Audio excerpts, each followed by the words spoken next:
In this video, I'll cover the stories in Uneasy Alliances, the 11th book in the Thieves World series.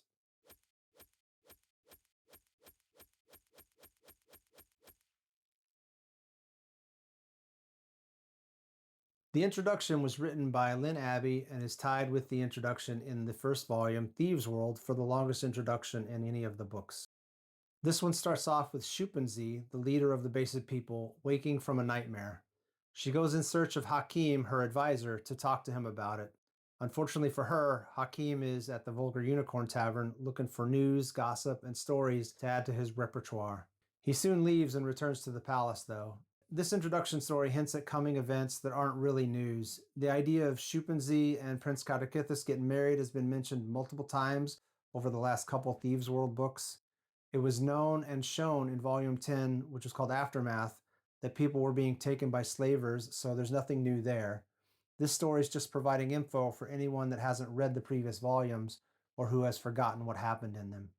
I think this may be the first or second time the reader actually gets a glimpse at Shupenzi's inner thoughts. However, it seems that being Basib hasn't made her thoughts any different from any other rich or royal lady within Sanctuary. This is either a result of Basib, Rankin, and Ilsigi being the same, or the result of the Basib having been in Sanctuary for so long that they've kind of assimilated. Despite this being a long introduction story, I'd say it's worth reading. I'd give it a strong 6 out of 10. If anything of major importance had happened in it, I might have made it a 7. The first true story in the book is called Slave Trade and was written by Robert Lynn Asprin. It's the shortest story in the book, too. It's told from the point of view of Salomon, the lieutenant of Jubal, the crime lord. Salomon's not real happy that he had to get up so early to go down to the wharf and get a couple specific slaves off a slaver ship that's about to leave Sanctuary. The story picks up immediately after the final story in Aftermath. Since I had just finished Aftermath, I knew exactly who Salomon wanted off the ship. The story is really fairly simple after that and basically turns into a long conversation that sets up a future event within Sanctuary. Based on its simplicity, I'm rating this one a barely 5 out of 10, and that's because it does a setup for a possible encounter for a later story. I have a feeling that encounter may not be shown on the page, but we'll see. The Best of Friends is the title of the next story. It was written by Janet Morris, and if you've seen my other reviews and you're thinking the story will have a bunch of different characters and viewpoints crammed into it, you're right. The story starts off with a new character that hates the stepsons because they killed his son. The story then jumps to Moria and Stilko, who still live in a crap hole of a house with thin walls and irritable neighbors. Then it moves on to Stratton, or Critias, or Ishade the Necromancer. Sometimes it's hard to keep it all straight. This story does clear up the mystery of who shot Stratton with an arrow way back in Thieves World Volume 8, Soul of the City. It was nice to have that mystery cleared up. Its use in this story sets up a continuation of that attempt at revenge, and the events here weren't too confusing. I will say, however, that the new reader isn't going to understand the tension between Ishade the Necromancer and several of the other characters. Nor are they going to understand the references to the fires that burned down the city block when the story mentions the chunk of gold that Moria owns. You're better off if you've recently read all the other stories by Janet Morris and C.J. Chera and some of the previous Lynn Abbey stories as well. Despite the deep background required to understand every reference mentioned in the story, I thought it was an enjoyable revenge tale, and I'd rate it a 7 out of 10. The third story in this volume is The Power of Kings by a guy named John DeClesse. This story introduces a theater troupe to Sanctuary. The two leaders of the theater troupe debate whether to put on the play that they've selected for the opening of their theater. One's concerned that it has too many parallels to the current political situation within Sanctuary. The other doesn't seem to think it's going to be noticed so easily by the nobles that come to see the play, including the Prince Governor Catechithus and the Besa Shupensi. The story initially seems a little lighter than the usual Thieves World story. However, it has subtle and not so subtle hints at the darkness that fills Sanctuary. There's the idea that improving culture is being sponsored by High Priest Malin Torchholder, though it's unclear if he has ulterior motives because he's not a focus of the story. There is some overt action involving a gang of pickpockets and also some underhanded actions by characters that have been in previous story. And the story's final scene nicely wraps up everything that actually happened in the story itself. So I would rate this story a 7 out of 10. It was well paced, and the navel gazing didn't go on more than a paragraph or two in most cases. It might be nice to see the theater troupe again, and it looks like there is another John DeClesse story in the next Thieves World book. The fifth story in this book is called Red Light, Love Light, and it was written by Chris Morris. The story focuses on two women. Shalmi used to live in Ratfall, and Marikat came from a more successful family. Shalmi has made her way to the Aphrodisia House brothel to be a working girl thanks to some special items that she found near the river west of Sanctuary. Marikat is an apprentice mage at the Mage Guild and met Shalmi on the day that she found those artifacts. This is sort of a story of friendship, though it's a very thin friendship. There's no detail on what they have in common other than the fact that both are suffering through crushes on different men that they know. Another thing in common is that both of them doubt their abilities to perform in their chosen professions. The story is mildly interesting and involves a couple other sanctuary residents. Randall, the mage who has been around a while, and Shepard, the mysterious man that is possibly a god in disguise. Not one of my favorite tropes.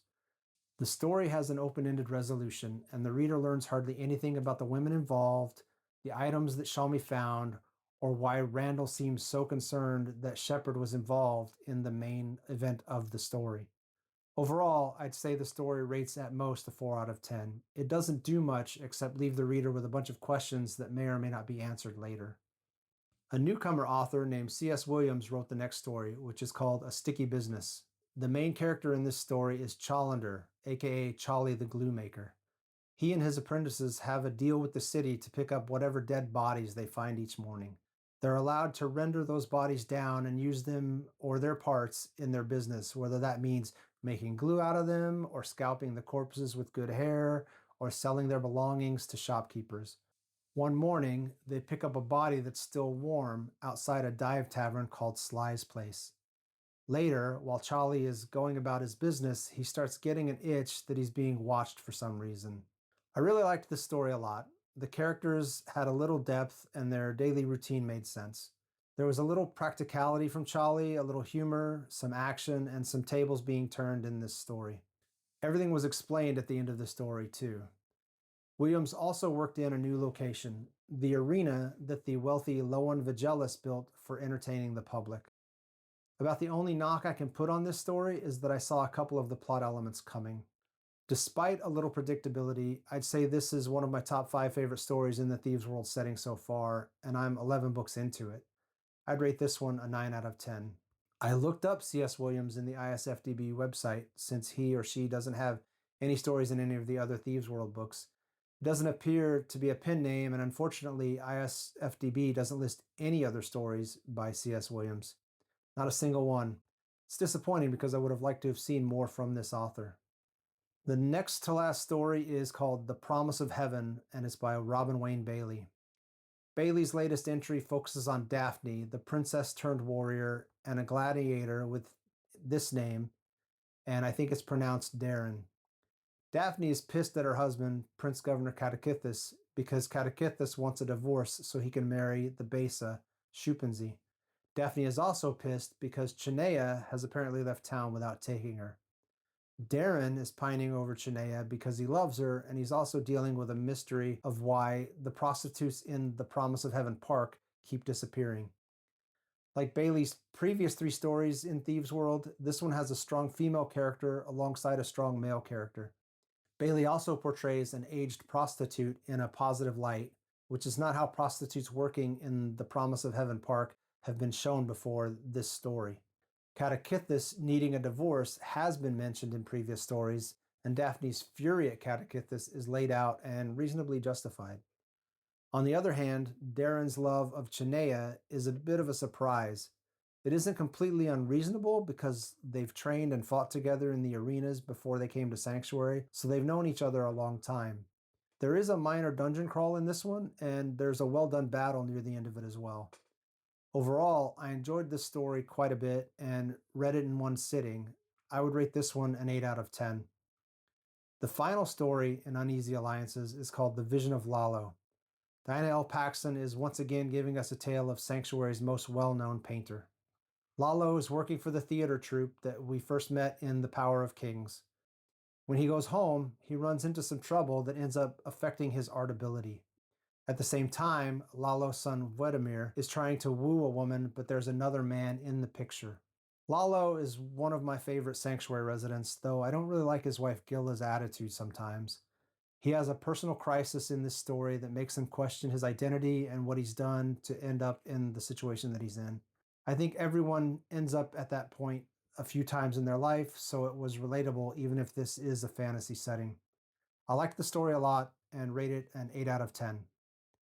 So that does it for Uneasy Alliances, Book 11 in the original 12 volume Thieves World series.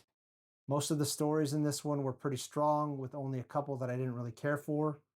This was a strong volume, and the stories in it were more upbeat than usual as well, which was nice in a setting that usually has a darkness in the tone. The last three stories in this were a really strong ending to the book. Averaging the stories together, this book rates a 7 out of 10, but personally, I'd say it's closer to an 8. I'm on to the last of the original anthologies, which is called Steeler's Sky Next. I hope you enjoyed this review and pick up the stories yourself. Bye for now.